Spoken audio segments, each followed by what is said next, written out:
bonjour à toi. Je viens te livrer un nouveau message de la part de l'Éternel qui s'intitule « L'amour parfait de Dieu ». L'amour bannit le mal. Mais qui peut vivre de cet amour en ce moment? Qui peut aimer vraiment et à ce point en ce moment? Personne. Non, personne ne le peut parce que personne ne le veut vraiment. Trop de difficultés surviennent pour déstabiliser les hommes et afin de les diviser. Certains disent que oui, ils y arrivent. Mais comme il est facile d'aimer juste ceux qui nous aiment et nous acceptent, nous comprennent et nous aident. Mais qu'en est-il de tous ceux qui ne nous aiment pas, parfois avec ou sans raison? Soit parce que la vie les dérange, les harcèle et les prive de joie, de paix et d'amour, de patience, de bénédiction, etc. Il est écrit dans le verset Matthieu 5, 46-48, « Si vous aimez ceux qui vous aiment, quelle récompense méritez-vous? Les publicains aussi n'agissent-ils pas de même? Si vous saluez seulement vos frères, que faites-vous d'extraordinaire? Les païens aussi n'agissent-ils pas de même? Soyez donc parfaits comme votre Père céleste est parfait. » Oui, qui peut aimer sincèrement et de cet amour de nos jours? Qui le veut et le peut vraiment? Et qui prend le temps d'y réfléchir sérieusement? Il est écrit dans le verset Romains 13, 10, 11. « L'amour ne fait point de mal au prochain. L'amour est donc l'accomplissement de la loi. Cela importe d'autant plus que vous savez en quel temps nous sommes. C'est l'heure de vous réveiller enfin du sommeil, car maintenant le salut est plus près de nous que lorsque nous avons cru. » Malheureusement, l'homme ne sait pas mettre en pratique ceci. Il ne pratique pas, ne sait pas, ne comprend pas. Non, il ne sait, pratique et comprend que ce qu'il voit en réalité. Mais en vérité, tout ce qui l'entoure lui montre à vivre et l'incite à suivre une voie qu'il ne peut qu'emprunter sous l'influence des hommes qui sont eux aussi sous l'influence des forces du mal. Oui, il agit comme tout le monde, au jour le jour, sous les conseils avisés de ceux qui y marchent et qui ne vivent que du mal. Il ne peut vivre autrement, c'est ce qu'il voit et entend, qui le conseille et le guide chaque jour. Toi, connais-tu l'expression « tout le monde le fait, fais-le donc » ou encore « pourquoi pas toi aussi » te disent certains. Eh oui, pourquoi être à part en réalité? Eh oui. Et tu sais ce qui se passe si tu essaies d'être différent? Tu entres dans le cercle des gens qui sont mal vus et persécutés, rejetés et mal aimés.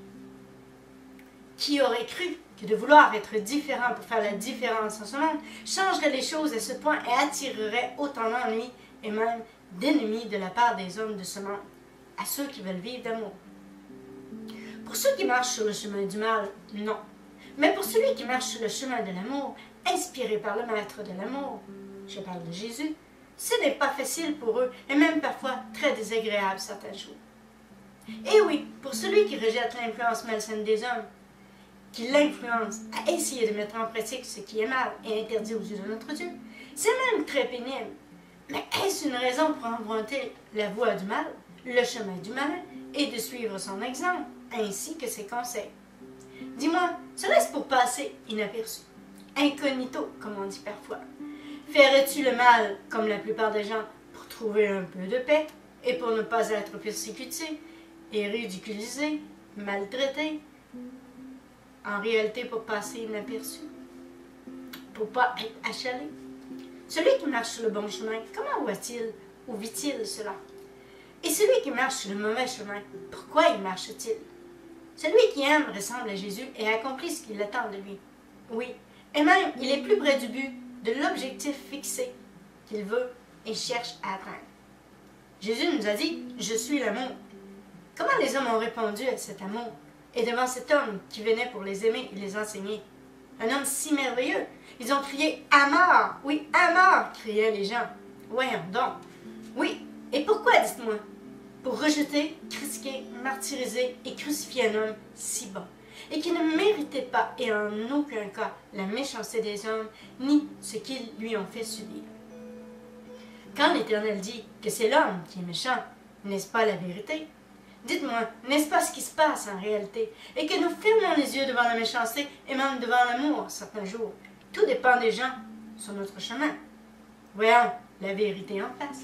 Même s'il envoie un ouvrier devant les gens, ils le mettent à mort en parole, alors ce n'est pas très différent de ce temps-là. Oui, il est écrit dans le verset Matthieu 23, 34. C'est pourquoi moi je vous envoie des prophètes, des sages et des scribes. Vous tuerez et crucifierez les uns, vous fouetterez les autres dans vos synagogues, vous les persécuterez de ville en ville. Il est écrit dans le verset Luc 13, 34-35, « Jérusalem, Jérusalem, qui tue les prophètes, qui les lapide, ceux qui te sont envoyés. Combien de fois ai-je voulu ressembler tes enfants, comme une poule ressemble sa couvée sous ses ailes, et vous ne l'avez pas voulu. Voici votre maison vous sera laissée pour compte.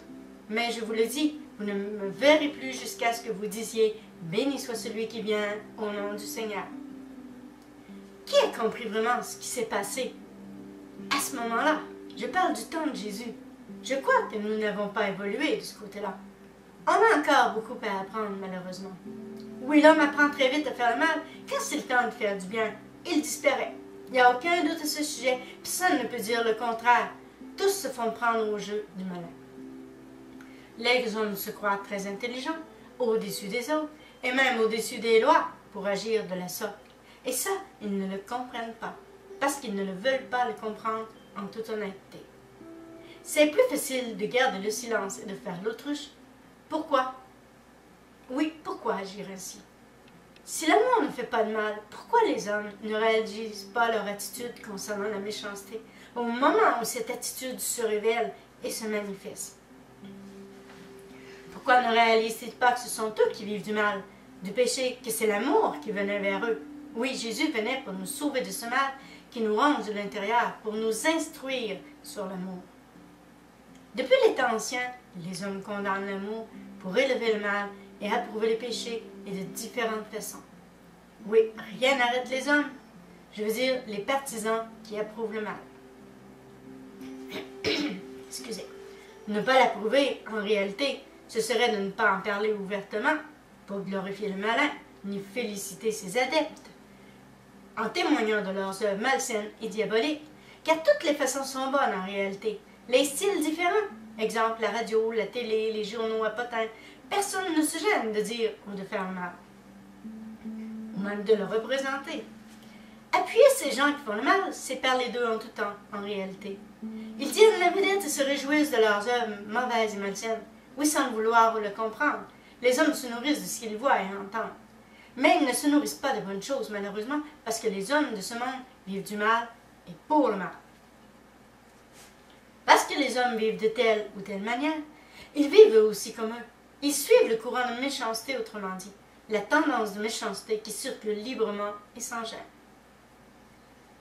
Soit ils le font pour mieux paraître, pour passer incognito au milieu de ceux qui agissent aussi sous l'influence des forces du mal, ou encore pour être appréciés, reconnus, aimés et élevés par ceux qui sont des adeptes du mal. Moi, aujourd'hui, je dis à celui qui fait le mal, repens-toi, avant qu'il ne soit trop tard. Oui, détourne-toi, pendant qu'il est encore temps. Ne me dis pas qu'en toi, il n'y a pas d'amour pour combattre le mal. On a tous un peu d'amour en nous, et un peu de ce qui vient du mal. On laisse la porte ouvrir facilement au malin, mais elle n'ouvre pas facilement à l'amour de Dieu. Certains plus ou moins que d'autres. Ceci est écrit dans Romains 7,19. « Je ne fais pas le bien que je veux, mais je pratique le mal que je ne veux pas. » Oui, tu dois combattre le mal qui agit en toi et autour de toi, surtout lorsqu'il frappe à ta porte. Sache que Jésus frappe à ta porte aussi. Il frappe à la porte de tous les cœurs, mais peu lui ouvre et le reçoit. Tu sais qu'un mensonge reste un mensonge, qu'il soit petit ou gros, et c'est pareil pour tout ce qui vient du mal. Et oui. Il est écrit dans le verset Apocalypse 3,20 « Je me tiens à la porte et je frappe. Si quelqu'un m'entend et ouvre la porte, j'entrerai chez lui, je dînerai avec lui, et lui avec moi. » Toi, que répondras-tu? Lui ouvriras-tu la porte de ton cœur, de ta maison? Ceci se présente de différentes façons, et devant telle ou telle personne. Peu importe comment les gens réagissent, le résultat est différent des conséquences. Tout dépend de ce que toi tu décides, feras ou diras au moment où il faut mettre en pratique ce que l'amour exige de toi ou selon ce que le malin voudra te suggérer.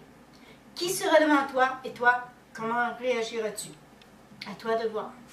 Et à ce même instant, seras-tu l'ouvrier de Jésus qui agit avec amour ou l'instrument du malin qui agit avec méchanceté pour défier les ordonnances, les ordres de l'Éternel Dieu? Oui, l'Éternel ordonne, mais toi, lui obéis-tu? On a tous le choix. On peut vivre comme on désire, selon la volonté de Dieu. Toi, comment vis-tu? Quels sont tes choix? Si tu as décidé de vivre de l'amour pour t'améliorer et de t'améliorer, le choix est fait et c'est le bon choix que tu as fait. C'est bien, mais pour marcher sur le chemin de l'amour, tu as besoin de Jésus. Oui, de celui qui a vaincu le malin par l'amour, celui qui libère par l'amour. Il est écrit dans le verset 1 Corinthiens 13, 4, 8, « L'amour est patient, l'amour est serviable, il n'est pas envieux. L'amour ne se vante pas, il ne s'enfle pas d'orgueil, il ne fait rien de malhonnête. Ne cherche pas son propre intérêt, il ne s'irrite pas, il ne médite pas le mal, il ne se réjouit pas de l'injustice, mais il se réjouit de la vérité. Il pardonne tout, il croit tout, il espère tout, supporte tout. L'amour ne succombe jamais. Ne t'en fais pas. Si tu optes pour l'amour, le malin tentera de te faire changer d'idée, afin de rebrousser chemin, ou encore abandonner définitivement l'objectif que tu t'es fixé et que tu veux atteindre, car c'est ainsi qu'il agit en vérité. Oui, il est écrit dans le verset 1 Pierre 5,8 « Soyez sobres, veillez, votre adversaire le diable rôde comme un lion rugissant, cherchant qui dévorer. » Seul Jésus peut t'aider et veut t'aider, car c'est lui qui a tracé le chemin de l'amour pour toi, pour nous tous. Toi, tu ne peux que marcher dans les traces du maître de l'amour. Certains évitent le sujet, mais quand on examine leur vie, ont-ils des fruits? Vivent-ils d'amour? Ceci ne trompe pas en réalité, c'est un lot. C'est ainsi qu'on reconnaît ceux qui vivent d'amour ou du mal, ceux qui appartiennent à Jésus ou au malin. Mais de nos jours, les attaques sont fortes et certains ne participent pas vraiment à ce que ça change. D'autres participent un peu trop à ambitionner les problèmes et ne regardent pas au bon endroit non plus. Que ce soit les hommes du monde et même certains des enfants de Dieu, même certains ouvriers d'ailleurs, se sont laissés corrompre par le malin. Il ne faut pas se mentir, ne se voiler la face. Jésus a bien dit, et ceci est écrit dans le verset Jean 13, 35. Si vous avez de l'amour les uns pour les autres, tous sauront que vous êtes mes disciples. Excusez. Voilà comment t'y retrouver, comment les reconnaître, les apprécier et les écouter, te laisser enseigner, même approcher par eux pour recevoir l'amour que Jésus dépose en eux. Il est écrit aussi dans le verset Luc 10, 16, « Celui qui vous écoute m'écoute, celui qui vous rejette me rejette, celui qui me rejette rejette celui qui m'a envoyé. » Sois sans crainte et en toute confiance. Va vers Jésus, ses ouvriers. Car Jésus enseigne celui qui veut apprendre, et il transforme celui qui désire se laisser transformer. Il libère celui qui désire être libre. Il pardonne à celui qui a péché. Mais il est écrit dans le verset Jean 5, 14, « Après cela, Jésus le trouve dans le temple et lui dit, « Eh bien, tu as trouvé la santé, ne pêche plus, de peur qu'il ne t'arrive quelque chose de pire. » C'est pas toujours évident, toutes ces choses. Mais moi, je te dis, tout ceci est déjà écrit. À toi de voir et de recevoir. Vois-tu, si l'Éternel t'enseigne à marcher sur le chemin de l'amour, marche-y, et il t'aidera. Il te tiendra la main. Oui, il le fera, si tu es d'accord. Il l'a fait avec moi. Marche-y pendant qu'il est encore temps. Délaisse les chemins tortueux, et laisse-toi aimer par le maître de l'amour. Viens à lui, tel que tu es, et il te changera. Confie-lui ta vie et tes soucis.